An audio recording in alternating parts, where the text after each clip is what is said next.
কাঁচা কাঁঠাল কি মাংসের মতো রান্না করে খেয়েছেন? একে আমাদের দেশে অনেকে গাছের পাঁঠা বলে ডাকে। কাঁচা কাঁঠাল বা এঁচোড় স্বাস্থ্যের জন্য খুব ভালো। এই সবজিতে আছে অনেক আয়রন আর ভিটামিন। এতে প্রচুর ফাইবার আছে যা হজমে সাহায্য করে। পটাশিয়াম থাকায় এটা আপনার হার্ট ভালো রাখে। কাঁচা কাঁঠাল খাইলে রক্তে চিনি বা ডায়াবেটিস কমে। আপনার শরীরের রোগ প্রতিরোধ ক্ষমতা অনেক বাড়ে। শরীর থেকে সব বিষাক্ত ময়লা বের করে দেয়। প্রেশার নিয়ন্ত্রণে রাখতে এই সবজি নিয়মিত খান। এঁচোড় খেলে হাড় অনেক মজবুত আর শক্ত হয়। রক্তশূন্যতা দূর করতে এই সবজির তুলনা নেই। কাঁঠাল রান্না করার সময় প্রথমে হাতে তেল মাখুন। এতে কাঁঠালের কষ আপনার হাতে লাগবে না।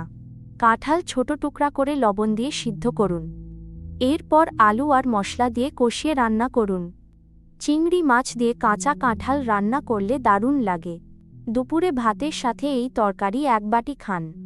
বাজারের কেনা মাংস বাদ দিয়ে এঁচোড় খেয়ে দেখুন। আজই বাজার থেকে একটা কচি কাঁঠাল নিয়ে আসুন।